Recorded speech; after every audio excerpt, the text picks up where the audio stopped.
it's a marketing ploy. So what do? You go, you shop, you spend $150 at Kohl's. They give you whatever, $20 in Kohl's cash. Mm-hmm. Expires by X date. The logic is, or the reasoning is, they want you to go back in the store. Mm-hmm. You have your $20 Kohl's cash, but you spent $60. Mm-hmm. So they made money off from you, right, by getting you there.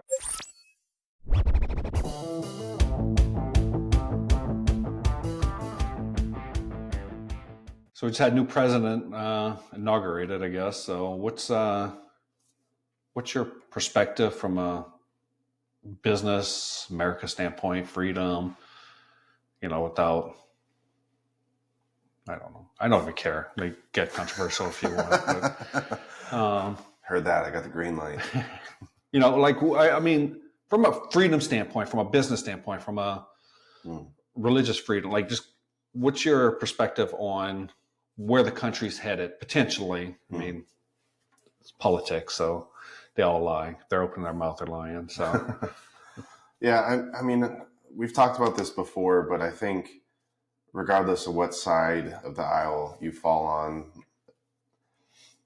hoping that he fails is like hoping the pilot of the plane you're on crashes because you don't like him. Did you see Dave Chappelle's monologue on Saturday Night Live last weekend? Yeah, that was great. The way he ended it was like perfect statement. Mm-hmm. I mean, it's kind of put very eloquently. Yeah, I mean, regardless who's in office, I hope that they do things right, and I hope that they have a good heart. And I realize that the way that our political environment is set up, it's a nasty world, and even at the smaller levels of government, they a lot of times have to do or say things a certain way in order to keep getting reelected, or else they're out of a job.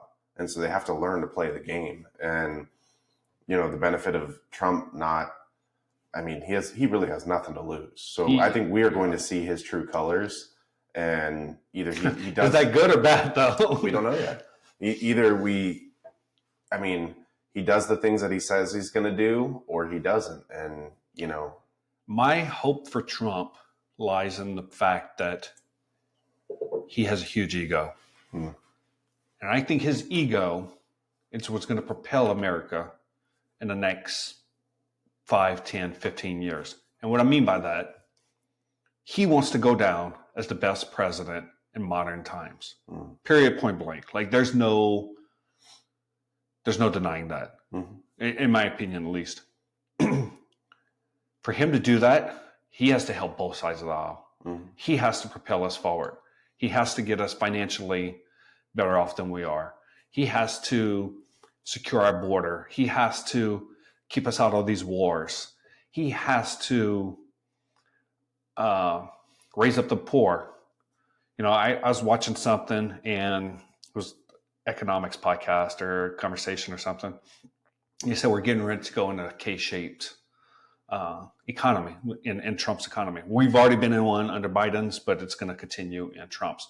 What a K-shape means is you have the rich are going to get richer, the poor are going to get poorer. And the middle class, you're going to go wherever you focus. So if you don't do anything, you're going to get poor. If you do stuff and you invest and you just ride the wave, you're going to get better. But you have to be able to. It's either or. It's either or. And that's where we are. And so, do you think that's good? Or what's the overall economic impact of that? Well, I think the poor getting poorer. I mean, now you get into philosophy and stuff like that, but there are poor that are poor because of circumstances. But let me back out even a step further. I don't think anybody in America is poor. Not on a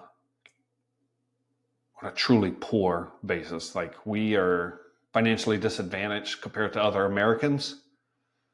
But you could take your wealth, you could sell everything you have and move to a third world country and live pretty nicely, even the poorest person in America. We just choose not to. So if you live in New York City or California or something like that, and you can't afford life, You could sell your possessions and move to Sticks, Nebraska, and do pretty well. You know, it's we choose our circumstances. So we might not be. You might not be as financially off as me, or vice versa, but that doesn't make you poor and me rich, or anything like that. From a global standpoint, and that's, we live in a global world, and we have to look at things from a global lens, in my perspective. So, like, I'll take this straight to the Bible quickly, but it's easier for a rich man to go through the eye of a needle than it is for him to get into heaven. My perspective, everybody in America is in that boat. Like, we're all, if you're an able-bodied person, you're probably in that boat. So what do you think about all the announcements that he's made? I mean, Greenland and Canada and the Gulf of America and two genders and all this stuff. So Valerie is like, we were watching a speech, and when he said the Gulf of America, she absolutely lost it. But I did some research on it. It's actually been called Gulf of America since the Spanish named it in the 1500s. So it's always been, or I say Gulf of America, I think, Gulf of Mexico. It's always been Gulf of Mexico. The Spaniards owned Mexico. They don't Texas. Well, I mean, Texas was part of Mexico at that time. And they, that's what they called it. It was Gulf of Mexico. So it's always been that. But yeah, he did sign that. The rest of it, though, the two genders, I completely agree with. I mean, but what do you think the purpose is of all these things happening all at once? Because I think of two things. One, I think the first go around, he was trying to figure it out. Like, he's obviously very divisive, but is he? Well, I would push back on that statement. I don't think he's as divisive. His policies aren't as divisive on the surface than they truly are in the public persona from the standpoint of the news media. So if you go back, I'll give you a perfect example. Deporting, okay? How many people do you think Bill Clinton deported? 50,000. Over 3 million. So Bill Clinton, not that long ago, deported 3 million people from my research. Trump says he's going to deport criminals, and it's a big thing because the news media. At the end of the day, I think a lot of this, the news, we talked about identity, and we talked about what you consume, and we talked about all that. A lot of our identity and our thoughts are pulled out from what we watch in the news, what our echo chamber tells us. Yeah, absolutely. But when I say he's divisive, I think it's, intentionally saying things to trigger the opposing view. And I get that 25 years ago, Clinton was almost 30 years ago now. He got on 2000. Was it 2000? Yeah, I said 25 years ago. So 25 years ago, the Democrats might have been more supportive of that. And also it's all in the packaging. But now they believe one thing. Trump will, it's like he pokes the bear there intentionally. But I think that all of these different things that he's announcing are to create chaos intentionally. And what I mean by that is in his last presidential term, and when he was running in 2019. Yeah, 2019, 2020, he had 5 or 6 individual things that he believed that he was very vocal about. Right now, there's like 20 or 30 different things. And so people have to take a stance on all of these different things, and it's very hard for them to take him down for any one of them. So he's creating, I mean, he's a deal guy. So I think that it's like when someone has a house listed for 300,000 and you go offer them 250, hoping that they'll come up to 275. It's the anchor point.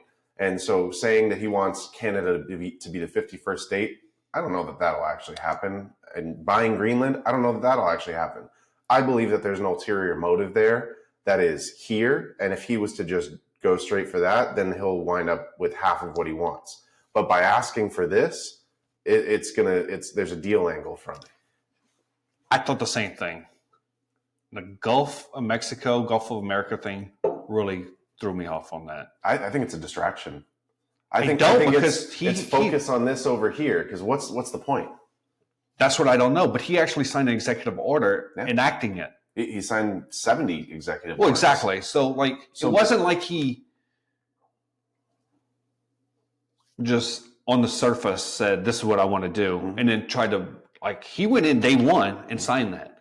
So but what does that change?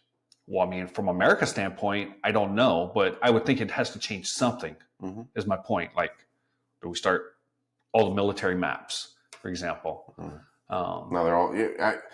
That's what I'm getting at. So I think that's a distraction. I think it's a red herring, and it's focus over here so you don't realize all the things that actually matter, that I actually care about. Fight me on this thing, and I'll roll over on that. I don't think it's a big enough thing for anybody. I think it just makes them look stupid. I don't think changing the name of the Gulf of Mexico to Gulf of America moves the needle on. I think it moves the needle on you're dumb. I don't think it moves the needle on red herring. Well, what if the main point of that is the Panama Canal? Is that he wants the Central American countries to fight him on the Gulf of America in order to ease the arguments on the Panama Canal? I don't think that's the case, because we have a treaty with Panama, and so I think he's taken the military treaty angle. So treaty, I don't know exactly what it says, but basically saying that if for any reason we deem it military needy, we can go back in and take over we could take over control of it. And so he's already put the thing out saying that China is controlling both ends of it. And from a military standpoint, we need access to the Panama Canal. So if everything he's saying is true, and he can come up with factual, besides just him saying that China's controlling both sides of the ports, we have legal backing to do that. So I don't know that changing the name. Yeah, I don't know. I believe that he signed so many executive orders and has all these different statements that it's hard for the opposition to come together, because before it was abortion, immigration, the very basic premise of his presidency was a few main points. Obviously had a lot of one-off stuff, but right now there are 70 different things going on that he's, redacting Biden policies. He's re-implementing things. Well, every president redacts the other. Of course, yeah. But it's with all of these things that the Democratic Party is not going to come together on all of these items and be able to tackle all of them at once. So I believe that it's all distraction technique, and that he has ulterior motives. And I'm not saying that in a negative context. Like Greenland, obviously it's for military control and the resources, as well as Canada, that he wants the resources that Canada can provide. And if he says that I want Canada to become a state of the United States, now there's internal divisiveness in Canada. And instead of Canada coming together and saying, we hate America, which they don't typically, they're arguing over whether or not they want to become a state. So I think the whole Canada thing, I think that's a red herring. I think, so 70% of Canada is liberal. And I read a study. And 90% of them wanted Trudeau out. Well, correct. But I mean, just because you're horrible doesn't mean that one side or, it's not going to care more or less. But if they divided, if Canada became a state, or they wouldn't put it as one state. They would divide it up into whatever, like each province currently. So my understanding would be one state, and they'd still have their provinces, but it would be the 51st state with the provinces.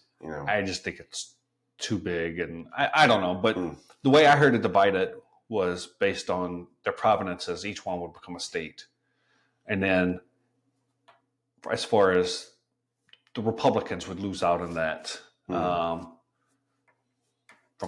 definitely thought about that. standpoint. How would that impact America's structure as it is today? I mean, we're pretty close to 50-50. If you look at the popular vote, even, it was pretty close to 50-50. With Canadians then having an input in American elections, It would tilt to absolutely liberal. left. Yeah. So I can't imagine that is an angle that he would take from the political Guys, stance. and that's what I'm getting at.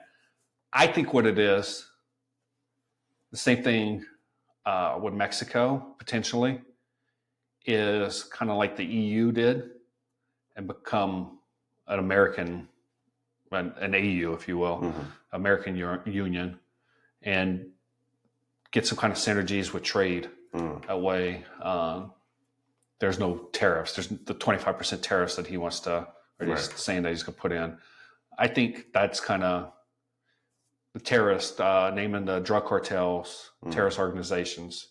I think that needed to be done anyway, but I think that says, hey, to Mexico, hey, we can help you out with this problem. You've been having this problem for years. It's only getting worse. Let us come in. Let's help you. Let's open up the trade. We talked before with rising tide. Like, hey, we're rising. Let's lift you up with us. Let's do this as a union. So I think that's my guess on where things are headed. So how long do you think before they impeach him again? Why? Why would they? Well, first of all, they can't because the Republicans control. Right.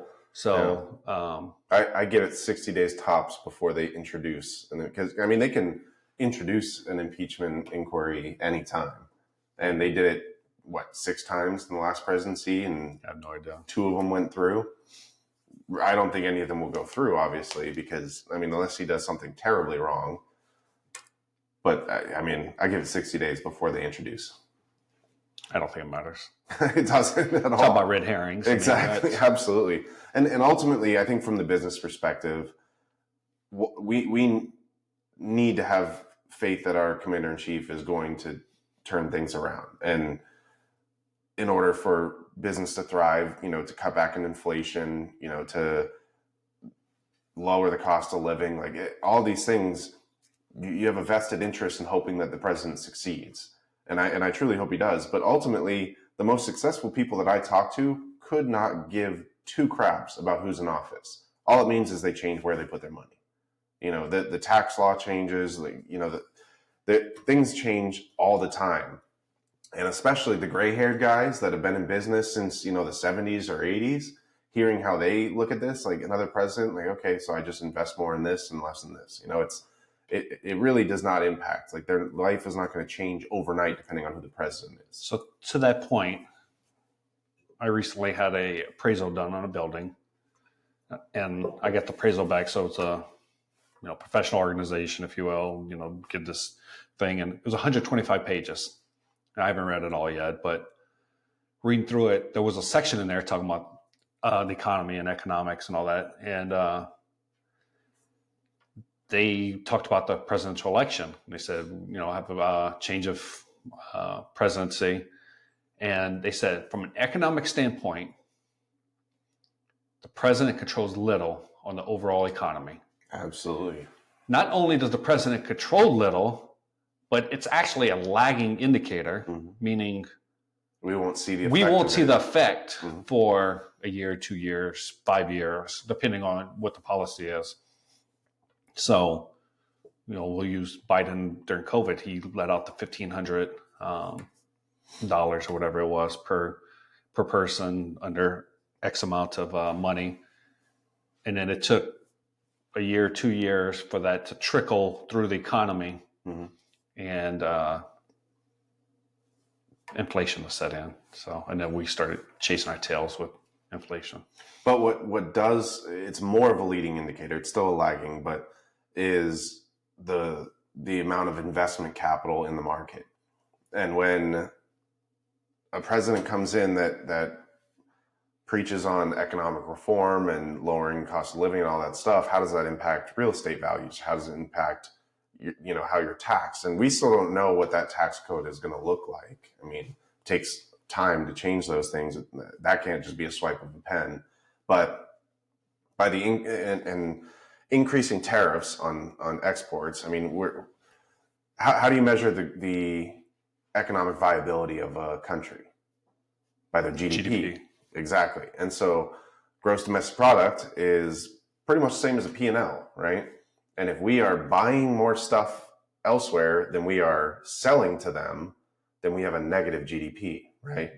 And I mean, I'm not the one, going to school for it, so I might be misspeaking, but ultimately, if we are producing more and selling it, then it improves our economy. And so I get the logic there. I don't understand how it works on a macro sense, but if we are taxing things that are getting shipped into the US and increasing productivity here, it creates more jobs here. And more jobs means more economic output. People are out spending money more, which is the whole reason why they created all this money during COVID, is people stopped spending it. And in order for jobs to stay, people need to go out and spend money. When everyone's locked in the house, they're not spending money. So you give them a bunch of money, and what are they doing? They're shopping online. That increases warehousing, increases factory shipping companies. All of those industries thrived, but what's tanking right now? Restaurants, shopping malls, office space is now starting to come back, but all of those things that are, our entire childhood was when, I had to go get clothes for school. Where'd we go? The shopping mall. Go to Macy's, JCPenney, and Goodwill, but no, but all those stores are now going under, and you see some of these big Fortune 500 companies that are going belly up because people stopped buying. And so in order to increase that, people need more money in their pockets. How do we do that? You either keep creating cash until the inflation has completely eroded the dollar, or you create more jobs here.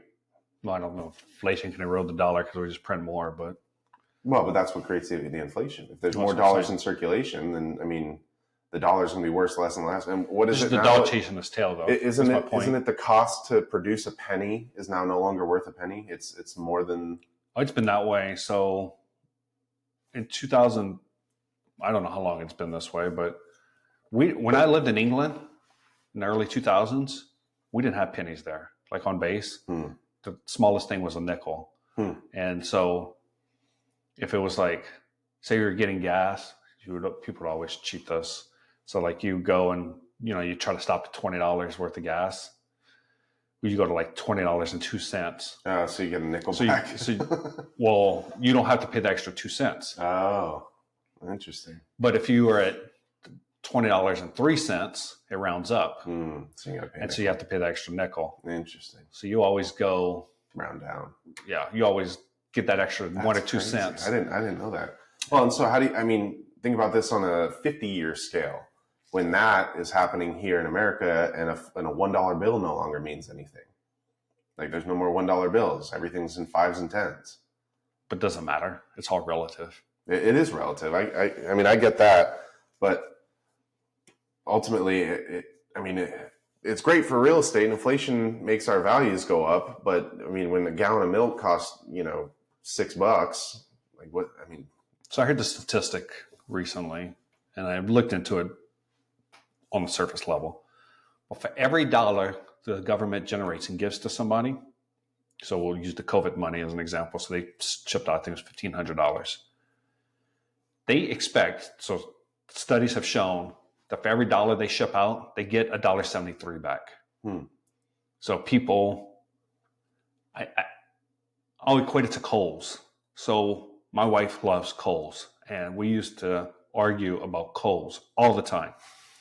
She's like, well, I have to go spend this Kohl's cash. I'm like, no, you don't. It's a marketing ploy.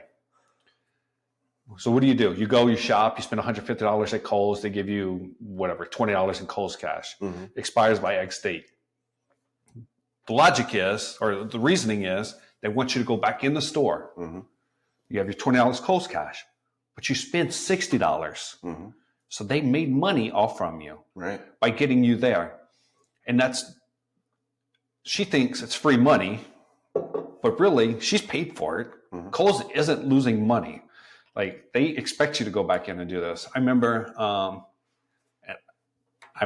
probably pretty dumb when it comes to stuff like this. I used to go to a casino quite a bit, and I love playing poker. Well, they were running this deal, like if you you could basically gamble up to $500 for free. If you lost it, they would give it back to you. And I'm like, okay. So I go there and I signed up for this thing, and I go and I put it on black. Like, I'm either going to double my money right here and now, or they'll send it back to me. So I lost.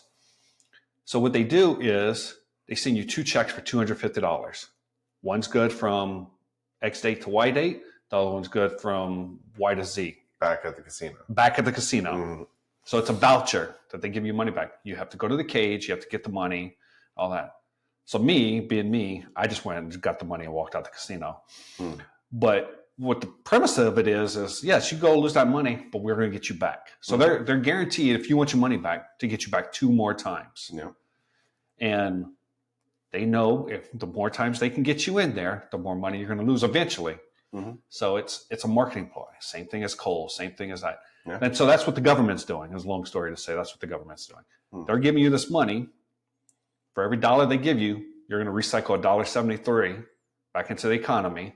And that gets everything going. The downside of that, and I don't know if it was this podcast or another one, we were talking about the K-shaped curve. That's where the K-shaped curve comes from. We're giving to the poor.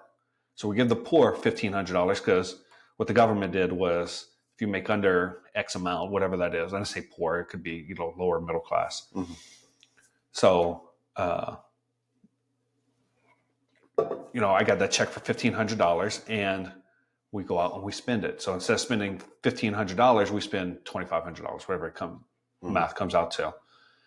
That money goes to the Amazons of the world. It goes to the Kohl's of the world. It goes to all these big corporations. And so you got $1,500, you spent $2,500, but the big businesses got your $2,500. So they're getting bigger while you just really lost $1,000. Right. Yeah, absolutely. So, yeah. Well, I mean, little economics. I know, I love it. And especially like right now, the class that I'm taking is on the pricing of stocks and bonds and understanding intrinsic value and how, I mean, those calculations just fry my brain. Like, I normally do my homework at 8, 9 o'clock at night. And so I'm reading this stuff last night, and I'm just like, I get it at a basic level, but when it gets into the intricate math of it, it's mind boggling. So do you know what PE ratio is? So just kind of explain that, if you will, in your words. I got a reason for this. So it's price to equity, right? Earnings, price to earnings. So it's a ratio of your revenue or your share price divided by the revenue generated, right? Correct. And is it net revenue or gross revenue? I think it's net, but I'm not so 100%. Yeah, and that's it's net. Yeah, so it's the ratio, and that it's a way to gauge the profitability of a stock. Correct, right? and also how much the company is worth. Right. So if you have a 20-to-1 PE ratio, and you're buying a stock for $100, they have so many outstanding shares. So you take all that, you multiply it, and that's how you get the total price of the company. So I'm not going to do all that complicated. I mean, it's not that complicated, but it's simple math. Because you get into millions of dollars really quick. So my reasoning for that, asking that, so we talk on here, like, I'm a advocate for buying small businesses and whole conversation for another day. But so you look at these big companies and their PE ratio is 20-to-1, roughly. So just say. So that means for it's basically your multiple. So when you buy a small business, you buy it on a multiple. So you buy it at 3x, 5x. And so you buy a small business and you buy it at 3x. And you build a company up and you sell it to a private equity firm at 5x. Then that private equity firm builds it up more and they sell it for 10x. Then they build it up a little bit more, they sell it for 15x. And then that company takes and goes public, and now you're at 20x. So what was at 3x over the years grows, and now that's your PE ratio at 20 to 1, 20x. So it's kind of interesting how as companies get bigger, from a standpoint of earnings, you dilute the ratio of, like, I can go buy small business at 3x that already has operations, already has all this stuff. So, I mean, take a laundromat, for example, just a simple thing. Like, I could put one person, like I got a buddy who just bought a laundromat. He hires one person that manages the laundromat for him. And that's his only overhead. So say he bought it at 2x. In theory, you could bolt on other laundromats, keep growing it, and then sell it for 20x over time. So kind of, I probably lost a lot of people. They just turned this off. But no, I mean, I love that stuff, and I have a baseline understanding of it. But I think it's important to understand how stock price is influenced by investor psychology, well, I guess more sociology than anything. But when people are optimistic about the direction that the country is heading, then they invest more money, and that stimulates the economy more, which is an overall economic benefit. So I don't know. I'm curious to see what happens over the next few years. Obviously, I'm hoping that everything goes well and it's good for business and it's good for the average American that can, take home more money. But it's, again, like you said, it's a lagging indicator. We won't know until afterwards. So. And we've talked about this offline about, I'd love to get somebody, stock market person, on, and not a debate, but just difference of philosophies. But going back to what I was saying about buying a small business at 3x, say you have money to invest and you don't want to run a business. Say I'm filthy rich and you're looking to buy a business and you want to run it, operate and stuff, but you don't have the money. And so I'm like, I'll buy the business. We'll be 50-50 partners. And I'll buy it at 3x. So really, I'm getting 6 to 1 on if I bought a big business, being Amazon or whatever, at 20 multiple. So your money goes so much further when you're buying the small businesses. I don't think people realize that every day all these small businesses are shutting down. And if you have money to invest and you can find the operator, that you can make a lot more money versus investing in the stock market. Yeah, and I think the big difference is with small business, it's a lot more reactive to any changes that you make versus a piece of real estate, which actually I want to do the math on that. I don't think while you're doing that, I'll make the argument. Elon Musk has sent out tweets and has changed the valuation of businesses millions of dollars. We had the GameStop. Like, how much did they change and influence the price of GameStop? Like, GameStop didn't become inherently more valuable because some people bought or sold stock. Like, it was value. It was what it was. And Elon Musk sends out a tweet, and I forgot the tweet that I'm referencing, but that changes things. Like, that didn't make the company inherently more valuable. Their earnings were still their earnings. So why did the stock prices change so much? Yeah, I don't know. Yeah.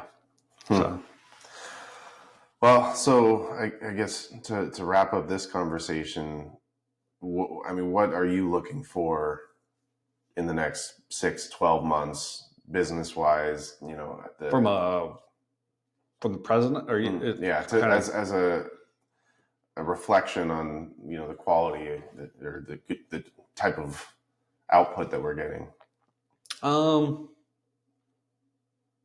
Despite me just bashing the stock market, I think the stock market is an indicator of our economy over here, overall. I mean, so obviously watching that, I just spent 20 minutes bashing it. I do invest in the stock market just for clarity's sake. I have a Roth and I have my 401k through my job. So obviously I have interest there, but hopefully things still go well. I think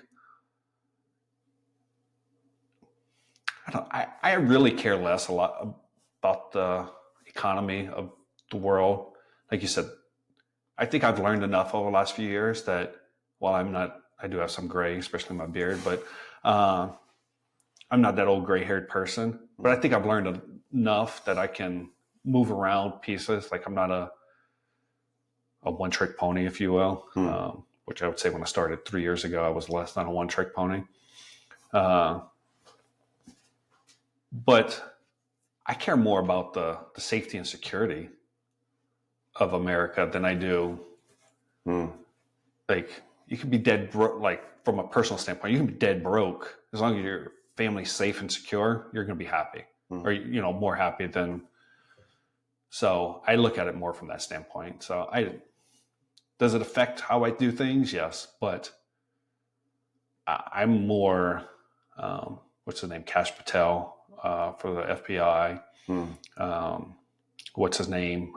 Pete Hegseth or whatever for defense, DNI, what's her name? Tulsi Gabbard, Homeland Security. Like those people, she might be, I don't remember what she is, but like those are the ones I care more about from the peace, freedom standpoint. I think from my standpoint, as far as the military, like it seems to have changed quite a bit. Every day when I go into base, I walk by, you always hear about DEI on the news. Like when I walk into Stratcom and I go to my office there, I walk by the DEI office to get to my office every day. And that's basically what it's called. I think it's got a fourth name to it, but it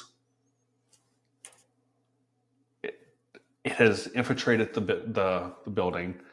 It used to be called Equal Opportunity, and they've kind of morphed it over the years, and now and from my viewpoint, the military is the most equal opportunity place. I was raised in Louisiana. There's definitely racism there. I see it a little bit here in Nebraska on the business. You can kind of see it in pockets. Military standpoint, from the day I joined it, I always felt like it was a true melting pot. They were the first to integrate and all that stuff years ago, and I think it's their culture for that has been pretty good. So kind of went off on a tangent there. I lost my train of thought, but safety and security is what I care about the most. Yeah, absolutely. So I don't economy, whatever. We'll figure it out.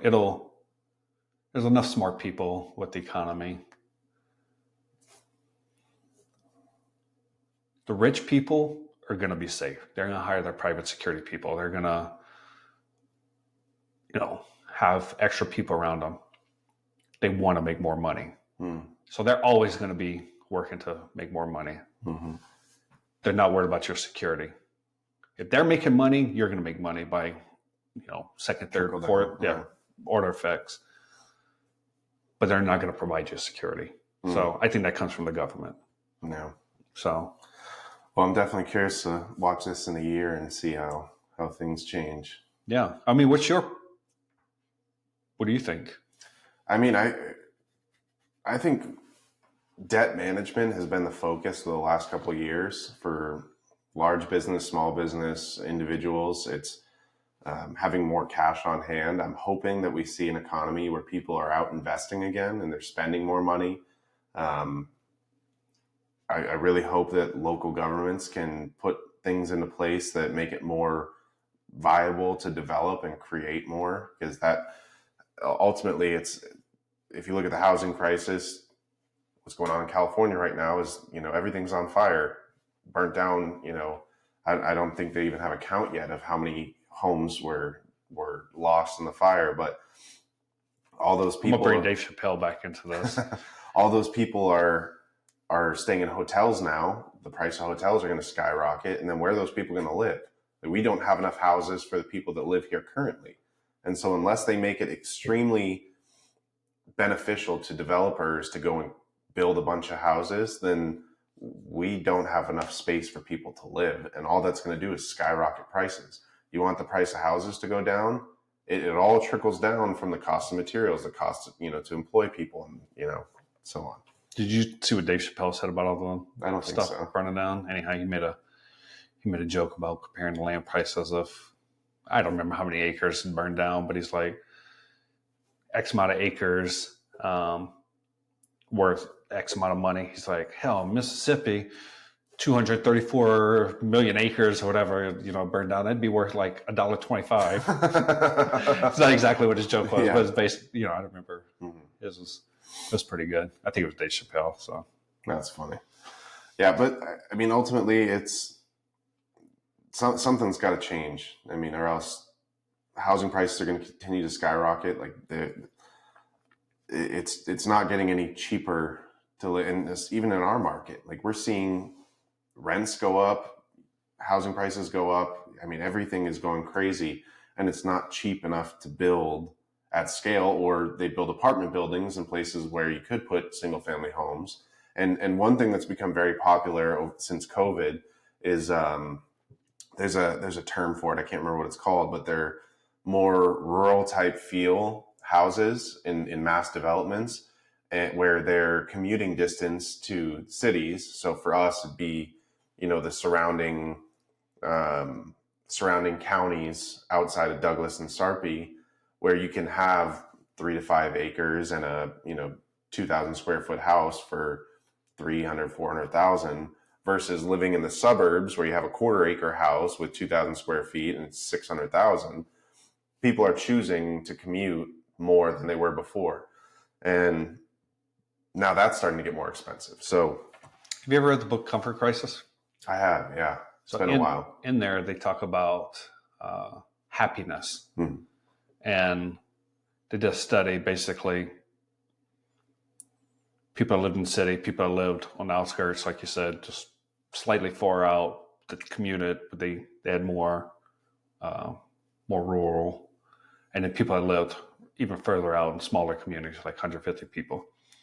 The further you got away from the city, the happier you were as a person. So just being out in nature and stuff, just interesting study. So if you don't agree with me, refer back to the book. I didn't come up with the study. So yeah, no, it's interesting. But yeah, people only come to the city for work, and then they start building all this stuff to make you happy. The restaurants and the theaters and all that stuff. So it's like, versus in nature, when you're just living out there, you enjoying life. And again, from the economic perspective, the city wants to pack as much density as possible into areas because it creates more tax revenue. So they're incentivized to cram people in, which is why you have places like New York City where it's, $2,500 for an 800 square foot studio apartment. That's insanity. Yeah. We'd have maybe we should do a podcast just on taxes, because I could go off on Well, and that's one thing that I want to touch on. I see, especially on Nextdoor, people get so upset over TIF, like tax increment financing. Do you understand TIF and how it works? I understand how it works, but I don't know if I agree with it. So with that caveat, I would use it. Like if I was building a building and I could use TIF to build it, I would still use TIF or redevelop it. So or whatever. What about TIF do you not agree with? I don't agree with taxes. Well, so there's that. Yeah. But it's, the common person that isn't in the real estate industry, which is the majority of people, I see comments all the time where they're saying, "Oh, they're taking our tax money and giving it to these rich developers," and that's not. It's true. ridiculous. No. So when I was in the military, I used to go to 3 different places, 4 being Omaha when I was in Louisiana. But so we'd go to Oklahoma City, Dallas, and Tampa. Basically 3 different contractors. One of them in Oklahoma City was Boeing. And they had there's a 3-story building and a 4-story building side by side right outside the back gate there. And the Oklahoma City government owned both those buildings. And they rented them to Boeing for $1 a year. And the reasoning was, yes, they aren't making money off that building, but it brought in, I don't know how many people a 3-story and 4-story building hold, but it brings in those 1,000, 2,000, 5,000 people. Those are engineers, project managers, stuff like that are making $100,000, $150,000, $200,000 a year. So you take those 5,000 people times $200,000 a year. That's a lot of payroll. That's a lot of taxes coming into the city, and that's the theory. TIF's the same way. So TIF is saying we are going to charge the builder, so we can get $5,000 in property taxes a year for this property. We will just waive those $5,000 for 5 years. I'm just making up something. That's an abatement. So that's a tax abatement. That's different from TIF. So the way a tax abatement, you see those in higher development like Denver, New York. Well, what I'm saying is they give it, yeah. So I guess they give you that money up front. Anyhow, you explain it. You've used it more. Yeah. So we've used TIF, and Jean Stothert, the mayor of Omaha, she went on Grow Omaha radio show and explained how, well, she didn't really explain it on there. There was another interview she did that she explained it better, but she gave a brief overview because there is outrage over TIF. People think that they're taking from our taxes, like from the taxes of the people, and giving it to developers. The way that when we underwrite developments, we're looking at the profitability, and it takes a lot of money to put a development together. And there's what's called a capital stack. And the capital stack is usually a senior debt position, which comes from a bank. You might have preferred stock, or second position lenders. Preferred stock is basically a set rate of return that you give back to investors until they get their initial capital back. Then there's common stock, which is your equity. And the common stock is people that basically ride the highs and the lows with you. And when the project is profitable, they get the upside. The preferred stock, they get a set rate of return whether the property thrives or it crashes. And they are second in line to get paid back if there's ever a foreclosure or anything like that. Promise all of it's relevant. In the capital stack, you look at the weighted average cost of capital, right? The WACC. And if your cost of capital is higher than the profitability of a project, then it's not viable and it's not worth doing. What TIF funds do is they operate almost as if a second lien position to lower your weighted average cost of capital in order to increase profitability. And the way that it's generated is, let's say that we're looking at a dilapidated building that's generating $20,000 a year in tax revenue for the city. And it's consistently going down. It's not being maintained. A developer comes and says, I want to improve this property, and I'm going to put a 7-story apartment building there. It's going to be worth $100 million. I'm going to generate $240,000 a year in tax revenue. What the city will do is they'll give you a loan, they will co-sign on a loan with a bank to offset some of your cost of development. So I can't remember the exact math of how it works out, but I think there's like 10-year, there's 15-year, there's 7-year TIF notes. But if you get $500,000 in TIF notes, that $500,000 can only be used for certain improvements, and they have to have a public benefit. So it can be the infrastructure, the land acquisition, the groundskeeping, or not the groundskeeping, the green space, because every development has to have green space for environmental protection and all that stuff. So it can be used for any of those things. You cannot use your TIF note to pay your developer fee. You can't use the TIF note to pay your property manager. All of those things have to have the benefit, and you have to very clearly outline where the TIF funds are going to be going. And then there's a public hearing, and it all goes through an approval process to get those approved. And then you put those on a note. Well, that note is paid from the tax revenue generated. And so when we go pay our taxes, we pay our taxes to the county. The county then sends a check to the bank to pay our note. Once that note is paid off, now it's creating $240,000 a year in revenue for the county, which inevitably impacts the city and all, But none of that would happen if the cost of capital wasn't low enough for us to make a project worth doing. So TIF is basically, we're borrowing our own money that we are going to pay back in taxes. And that's where it's a benefit, is the developer is inevitably paying for the borrowed funds. It's a loan. So TIF is a loan that benefits. And it drives me nuts when I see people that are just outraged over something that they don't understand. And they don't take the time to understand it, because all these things are public. You can go and you can Google TIF funds. You can see what projects have been approved for how much TIF funds and what those funds are used for. In the public documents, it says exactly what you're using the TIF funds for. So anyways, I went on a little bit of a tangent there, but I think it's important that before people go out and start spewing nonsense about things that they don't understand, they should understand, or they should research how these things actually work. Because TIF, I think, is a great program. It creates more opportunity in the market. And if we look at the jobs that are created for every development, I mean, all the construction companies that are now able to feed their employees, and then, the water, sewer, gas, electric is now getting, more income. And, it's all of these things branch together. And if you look at a place like Sarpy County, where they're now trying to implement a sewer system, their road network. I mean, you can watch these public meetings. It's all public information. They had a wastewater meeting last night where they talk about the revenues generated and where they're at on pace with their projections as far as the growth. Well, who pays for that growth? Developers. The developers are now also paying for sewer connect fees. So I don't know.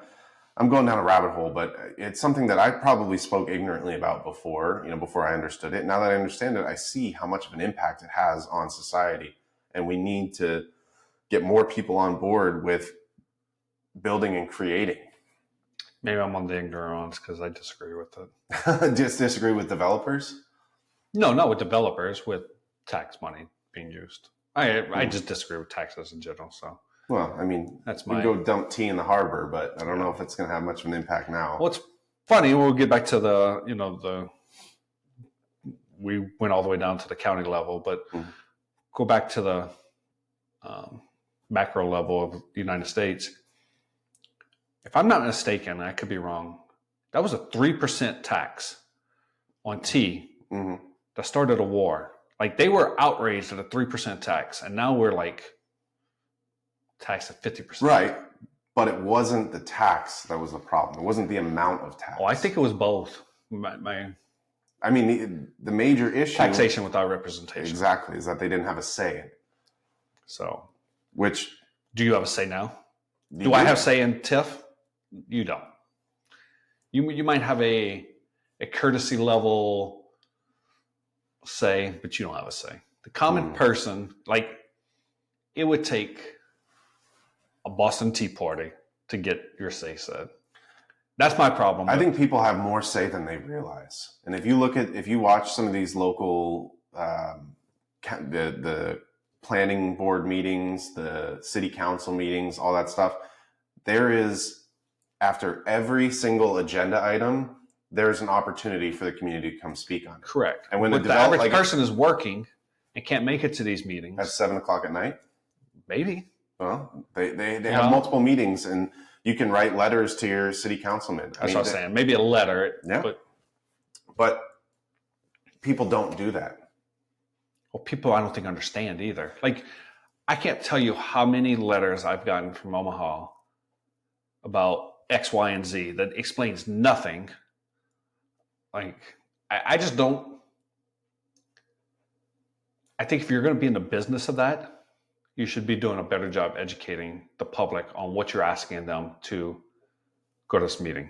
Like, they do a notification. I'll use this as an example. In Nebraska, when you create an LLC, you have to run in a newspaper for 3 consecutive weeks or something like that.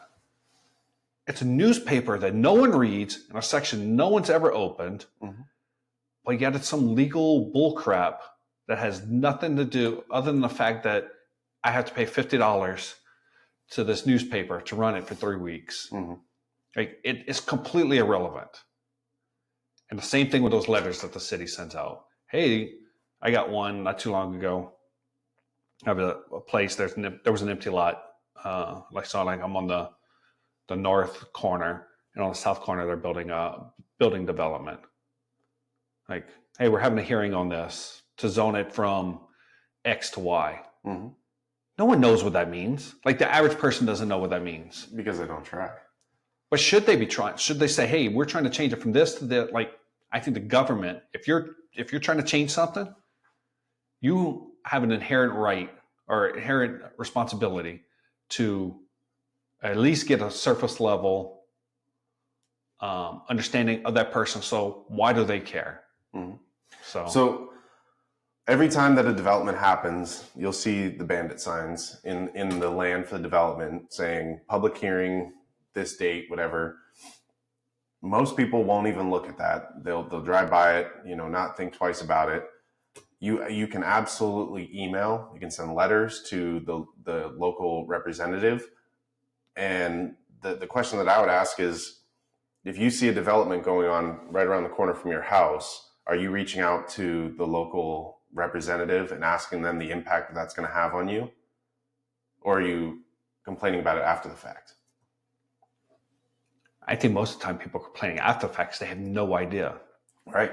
And that's part of it is I agree. I mean, I think the word should get out there more, but how much of our tax dollars should the government spend in marketing to the general public? It's an open invitation. And if you watch any of these meetings, you'll see that, for example, so I watched all the Sarpy County meetings. There's a development going on 230th and Harrison. And there was 4 neighbors that showed up to raise concerns about how this development is going to impact the dust traffic from trucks coming in and out. And, they're doing a residential development, which takes 7 to 10 years. So they said, are there going to be consistent trucks 7 to 10 years, throughout this that are going to then blow dust all over our property? How is the debris cleanup going to be? If they can't get public water and sewer, then they're going to have to take from the wells. How that's going to impact our water supply. That's right on the river. I think they'll find. Right, but it's a concern that they were able to raise, and now the city council or the county planning board can go and ask the road infrastructure, because their whole department, what is the plan for getting that road paved, and how is the developer now going to contribute to that road pavement? Because they might say that is a valid concern. We, as the county, will allocate $500,000 towards this road. We're going to ask the developer to now also contribute $500,000 to develop this road so it doesn't impact the community. Those kinds of things raise questions, and the council members, they respond. And when people go and you write a letter, write an email, have a sit-down coffee meeting with them and ask them these types of questions, because they are valid concerns. I agree with what you're saying from that standpoint. If there's a concern raised, they do. But my thing is, why don't they do a better job of reaching out to the people and ensure that they understand what's going on? That's my issue, is rezoning.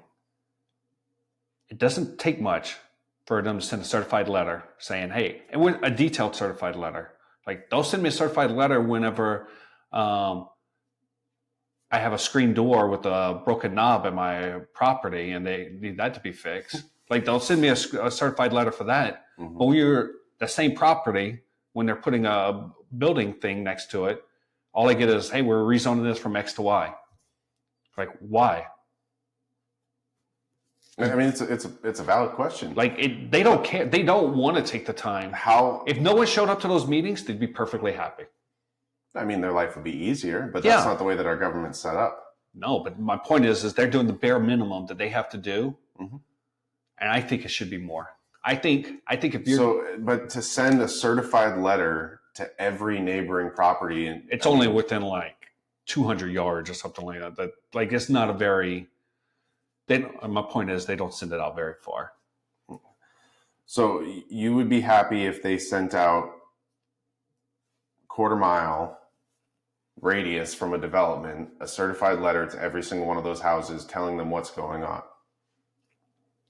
I think if the rule is you need to notify them and for them to express any concern, then you should do your due diligence to make sure that they know that it's going in and what's going in so they can express any concern. So typically the way that the system works, and it's very in-depth, the developer will initially reach out to any of the immediately impacted houses. They probably won't go quarter-mile deep and go to all those houses, but they have to have a community meeting, which is outside the government, and address any concerns that those people raise before they even bring it to the planning board. They get preliminary plat approval, rezoning, the whole nine, all that stuff. There is multiple meetings for all these things to happen. Every single one of these meetings, the community has the opportunity to come to and address any concerns. And they could address this concern with the developer. The developer could go and say, yep, we talked to the community, they're all good. That community member has the opportunity to stand up and say, I want to raise this in the public and say that this is my concern. And I mentioned it to them and whatever. And then they give the developer the opportunity to respond to all those concerns, say, this is how we're going to be correcting that stuff. And there's checks and balances the whole way. And every single level of the approval process, they are holding that developer accountable, saying that this was a concern that's raised. What have you done to address it? And so all the way through that process, there is those checks and balances going on. And I agree. I think there should be more public knowledge. I think this should even be taught in high school. I'm not talking about the checks and balances. Like, I agree that there's checks and balances. I'm just talking about, like, you do the bare minimum criteria to meet those checks and balances. Yeah. And I mean, one argument to that, again, when I was getting at with the letters, is the cost of doing that is now going to increase taxes. And that's where I disagree. It shouldn't increase taxes. So where's that money come from? The developer. Okay. So then if the developer is now required to notify all the neighboring and wherever we draw that line in the sand of how many people they have to notify, which, like I said, it's already a requirement that they have a community meeting, then that increased the development costs. And I get the reasoning is, everyone looks at, developer has all the money, so they can pay for it. But now it's decreasing the profitability of a project, and developers are going to be less likely to build in that area. So it lowers economic output. Well, I disagree, I guess, from, like, it's cost of doing business. And I think, first of all, they can do a better job of not having so many meetings. You can send somebody to knock on doors for $12 an hour. Like, it doesn't cost that much. A certified letter doesn't cost that much, especially when you're sending it in the local area. Now, granted, if it's 100 houses at $5 a letter, you're talking $500. But maybe you have someone go knock on the door for, that's 50 hours at $12 an hour, $600. But I completely get the reasoning, and I think there should be more education. And you only have to do it one time. So, but if that one time doesn't get through to people, then the argument's going to be that they didn't try hard enough, that they only told me that one letter.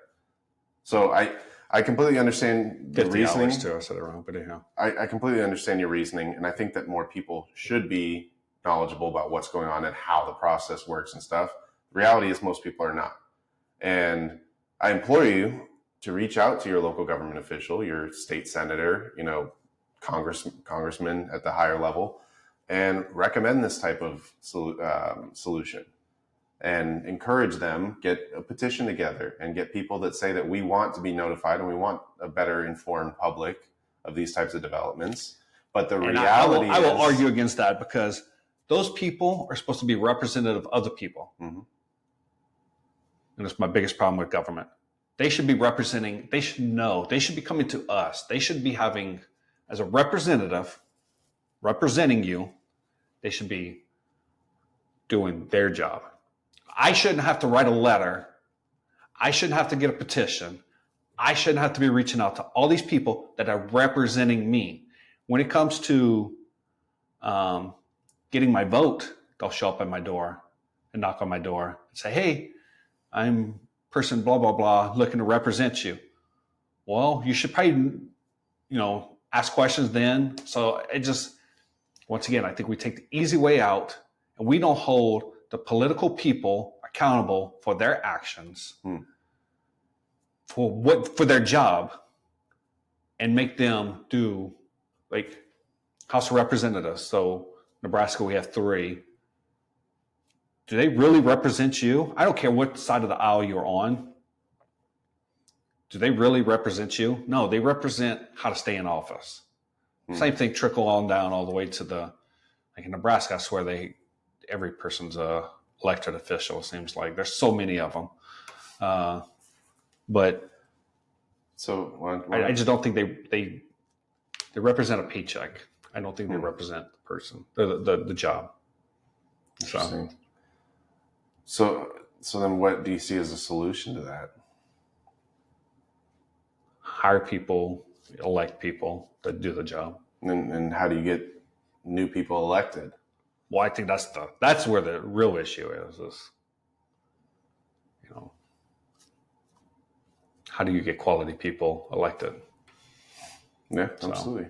Well, I say reach out to these local officials, get the information from them, and voice the concerns. You can recommend that they introduce a bill for these things to happen, and you get enough of a community backing. We've talked before about the conversation or the interview with Tulsi Gabbard, where she had a bill that was going to Congress at a much higher level than local small community government.